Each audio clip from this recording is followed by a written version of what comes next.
Salut tout le monde! Aujourd'hui, on va faire un podcast sur le changement et l'adaptation. Je vais vous présenter en même temps nos nouvelles intervenantes à la Maison des Jeunes. Donc, on a Mathilde. Salut Mathilde! Salut! Sabrina, qui est toujours avec nous. Allô! Et Ariane. Allô! Sab, je te passe la POC.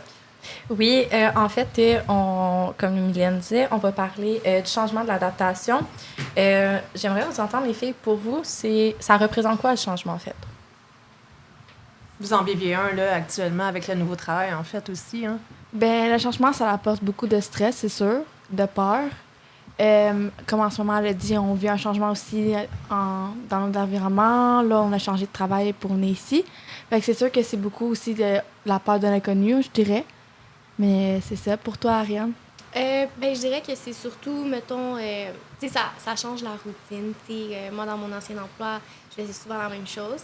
Fait que ça vient comme me challenger un peu sur cet aspect-là. Ouais, non seulement que c'est nouveau, mais c'est complètement différent aussi. Exactement. Ouais. Je dirais que c'est ça. Oui, ben, le changement, c'est exactement ça. Là. C'est tout ce qui vient, dans le fond, changer notre routine, nos habitudes de vie. Puis ça peut être dans plusieurs sphères de notre vie, en fait. Là. Fait que c'est vraiment ça. Si on peut dire une description du changement. Mm-hmm. Puis, Mathilde, tu m'as nommé quelques symptômes de changement. Ariane, j'aimerais ça t'entendre. Ben, c'est sûr du stress. Ça en fait partie en grande majorité. Sinon, ben, c'est sûr de la peur un peu parce que justement, ça sort de la routine. Fait que c'est de l'inconnu, comme Mathilde dit, en fait. Fait que c'est pas mal ça. Puis, dans vos symptômes de stress, là, est-ce que vous avez remarqué peut-être des symptômes qui étaient comme plus flagrants, mettons? Ben, tu parles en ce moment avec le changement qu'on a vécu, des sentiments de stress plus grands, dans le fond? Oui. Ben, admettons, vos symptômes de stress, là, ça s'apparentait comment? Là? Comment ça se manifestait? Là? Ben, j'avais beaucoup de douleurs musculaires dues au stress, justement, comme mal de dos. C'est pas mal. Sinon, aussi, c'est beaucoup des pensées tout le temps. Fait que de la difficulté à dormir à cause de ça. L'épuisement qui vient se manifester. Exactement. Fait que c'était beaucoup ça. C'était de penser comment ça allait être, comment ça allait se passer, est-ce que j'allais être assez bonne pour le poste. Puis, c'est ça. Oui, mais je pense que c'est un stress, là. Puis, en fait, tu sais, c'est vraiment comme dans n'importe quelle sphère, là. Le stress de performance, là, ça vient beaucoup avec le changement, en fait, là, parce ça que... touche tout le monde. Oui, vraiment, là, tu sais, n'importe quel âge, là, ça peut arriver, là, tu sais, comme là, on le voit, mettons, avec les nouvelles intervenantes, mais autant que quand c'est notre premier travail aussi, là, ça peut vraiment découler, puis on se demande si on va être à la hauteur, mais ça, je pense que c'est typique un peu de notre génération, ça nous suit partout, là, à n'importe quel âge, là. Puis, en fait, il y a quelques étapes qui font partie, en fait, plus de l'adaptation. Parce qu'en fait, la clé pour le changement, ben c'est vraiment l'adaptation.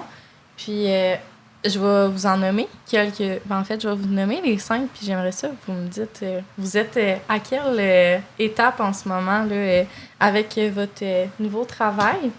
Il y a la première étape qui est la pré-contemplation. Fait que c'est un peu plus la phase de déni. Là, on sait qu'il y a un changement qui s'en vient, mais on veut pas vraiment l'accepter, puis on y pense pas trop le moins souvent possible. La contemplation, ben c'est là qu'on commence à envisager, en fait, là, qu'il y a un changement qui est possible. Puis, on reste quand même peu optimiste là, dans cette étape-là. Il y a la préparation. Là, c'est là qu'on commence à changer, en fait, d'attitude par rapport à ça. On commence à se planifier, mais on n'est pas trop encore à ce niveau-là. On n'est pas trop dedans encore. J'ai une question, Sam, au point 2. Quand tu dis sans y être optimiste, c'est-tu par rapport à nos propres capacités dans ce futur rôle-là, cette future situation-là, qu'on n'est pas... Tu sais, oui, on envisage le changement, mais on n'est pas sûr encore tant que ça de réussir puis que ça va être correct. C'est-tu à ce niveau-là? Bien, on pourrait le mettre comme ça par rapport à, mettons, là, au travail. Ça serait ça. Bien, tu sais, c'est...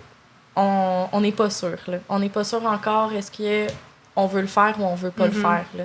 On va aimer ça aussi. Oui, on n'est pas emballé par le projet plus que ça, là. Okay. C'est vraiment à ce niveau-là. Okay. Puis, la 4e, c'est l'action. C'est là où on se met vraiment là, en mobilisation. On commence à organiser plus notre environnement pour faciliter ce changement-là. En fait, là, c'est là vraiment, ça le dit, c'est là qu'on se met en action. Puis la 5e, c'est le maintien. Fait que on dit que c'est environ 6 mois pour un changement. Peu importe la situation. Des fois, ça peut être plus loin aussi, là, ça peut être plus de temps.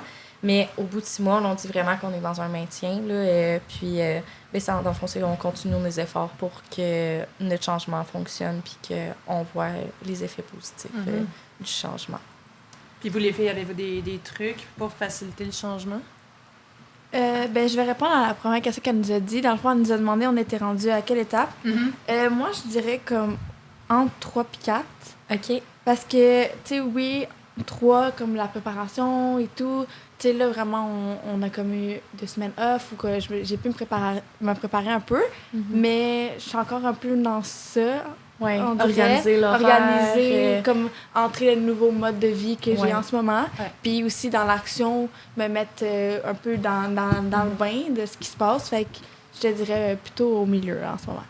Toi, Ariane? Ben moi, je dirais la même chose, en fait, là, parce que, comme elle l'a dit, c'est un nouvel horaire pour moi. Puis, c'est comme une première expérience aussi en intervention. Donc, il faut que je plonge là-dedans. Puis, j'ai pas de moyens mis en place ou quoi que ce soit. Fait que, ça va venir avec le temps. Fait que, je dirais entre 3 et 4 aussi. Ouais. Comme fin 3, début 4. Ouais, c'est ça. Okay. Bien, merci les filles. Puis, effectivement, pour y aller avec la deuxième question là, que Mylène avait posée, est-ce que vous avez des trucs pour justement, vous organiser avec votre horaire, faire face au changement aussi, là, vous êtes quand même passé par les 3 premières étapes minimalement. Puis, en fait, j'aimerais ça vous entendre, là, c'était quoi vos trucs personnels pour comme, faire face à ce changement-là? Là, c'est quand même... c'était une situation qui était stressante, fait que ça apporte beaucoup d'émotions. Là, fait que ça a été quoi vos petits trucs pour gérer ça? Pour moi, c'est sûr qu'au début, je trouve que quand on vit un changement, on imagine vraiment comme sur le long terme. Oui, c'est le pire. Oui, le pire, c'est le long terme. Fait que moi aussi, j'ai vécu ça comme la plupart des personnes. Fait que je me suis dit de vraiment vivre le jour. Okay. Puis de vraiment comme croire en moi, puis de pas tout le temps anticiper ce qui pouvait se passer. Fait que ça a vraiment été ça. Puis oui, je trouve que voir dans l'avenir, c'est aussi bon. Fait que ça m'arrive de me dire comme, genre, je suis sûre que je suis capable d'entretenir ce changement-là pour l'avenir, puis pour le meilleur. Fait que voilà, c'est pas mal ça. Pour moi, en fait, j'ai vraiment essayé de voir le positif dans la situation. Parce que c'est ça, avant, je travaillais en restauration, donc ça fait en sorte que c'est complètement différent que de l'intervention. Donc, c'est un énorme changement pour moi. Puis, je savais que j'avais pas le choix de plonger à un moment donné. Fait que, que je le fasse maintenant ou que je le fasse dans 1 an, 2 ans, il faut que je le fasse. Donc, j'étais comme, c'est maintenant que ça se passe. Fait que c'est ça, j'ai juste plongé, puis j'y vais au jour le jour aussi, un peu comme Mathilde.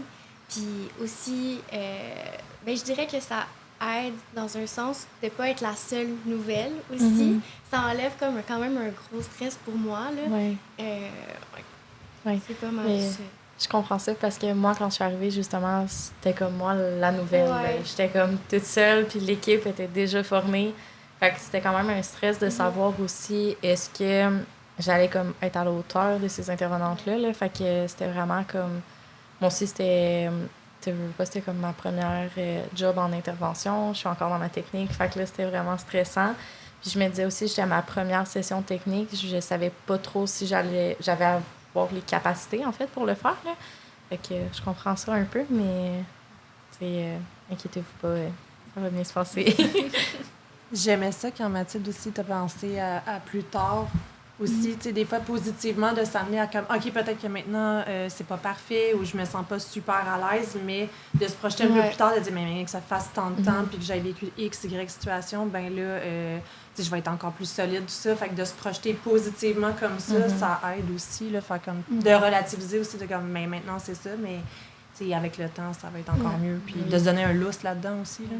Ben, c'est aussi de se dire que tout le monde commence quelque part aussi, oui. puis tout le monde apprend, puis après ça, on apprend, puis on devient meilleur dans ce qu'on fait. Fait que c'est aussi un mindset que j'avais là. Exact. Et puis, toi, Mylène, en fait, le changement d'équipe comme ça, là, on s'entend, en quelques mois, tu as changé d'équipe complètement en tant que directrice. Comment que tu as vécu ça? Ça va super bien. Je suis confiante à la nouvelle équipe aussi, fait que ça enlève beaucoup de stress aussi. Mais c'est sûr qu'il y a des différences. Tout être humain est différent d'emblée, fait que il y en a qui ont des forces à un endroit, d'autres à un autre endroit, fait que c'est je dirais que mon optique aussi là, c'est d'aller puiser dans tout ce que ça va m'apporter de nouveau, d'être ouverte en fait à ça.